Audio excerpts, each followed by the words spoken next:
Hey guys, I thought I'd do a quick update about what's happening with the budget that was released this week and how it affects us in property. So let's take a look.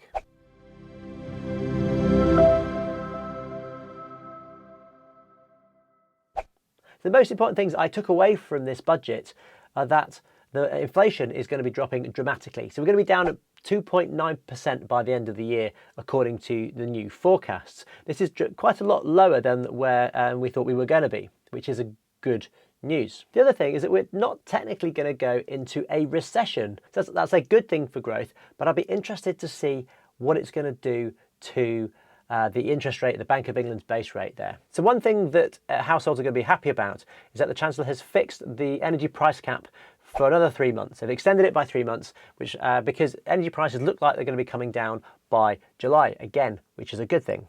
In terms of costs of living and taxes not going up, we've got a fuel duty which is staying the same. We've got the duty on beer which is staying the same. So that's good news for anyone who's drinking. And also they're putting in measures to help pubs and attract people back into those establishments. Now, if we think about investment, the government have now announced 12 new investment zones, similar to Canary Wharf, which was the first one of these schemes.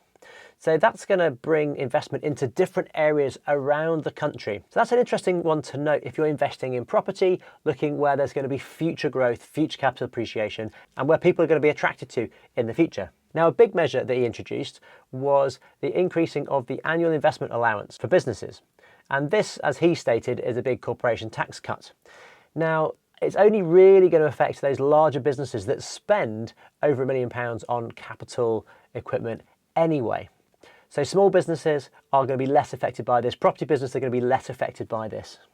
And unfortunately, the rise of corporation tax is going ahead from 19% to 25% for companies that have a profit of £250,000 and above. So that is not so great news for property businesses where you're flipping properties, you've got to pay corporation tax on that.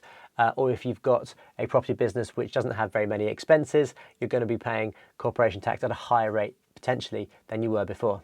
Now, the other thing the government have done to get people back into work and to keep people in work longer is to abolish the lifetime allowances on pensions, which means that you can put as much money in your pension as you want, and then you can withdraw that in the future. And they've also increased the pension's annual tax-free allowance from £40,000 to £60,000. So again, you're getting more money in your pocket before you start paying tax. Now, one thing which I'm particularly interested in is the fact that they're now introducing free childcare for 1 and 2 year olds, because I've got a newborn baby and a 2.5-year-old as well. So that actually means that I will be saving some money from next September and the September after that. And finally, there's going to be a lot more money for potholes. So in summary, there's quite a few things in place there, and how it affects you will depend on what business you're in, what your turnover is, what your profit is, and what industry you're in. And for you guys who are watching this, who are probably more interested in property investing and property developing, there wasn't that much new stuff there. There wasn't anything to incentivize landlords back into the marketplace. And we've still got the same old problems that we've had.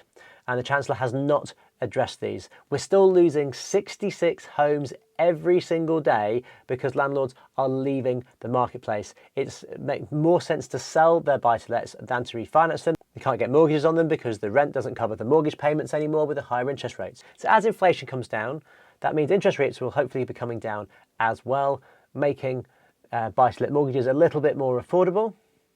But ultimately, the government needs to do something to incentivise the small landlord back into the marketplace, because otherwise there's no way we're going to be able to house all these people in this country. So I hope this video has been of value. If you liked it, hit the like button. Please share it with anyone that you might think is valuable as well. And don't forget to ask any questions or comments down below. I'll see you in the next video.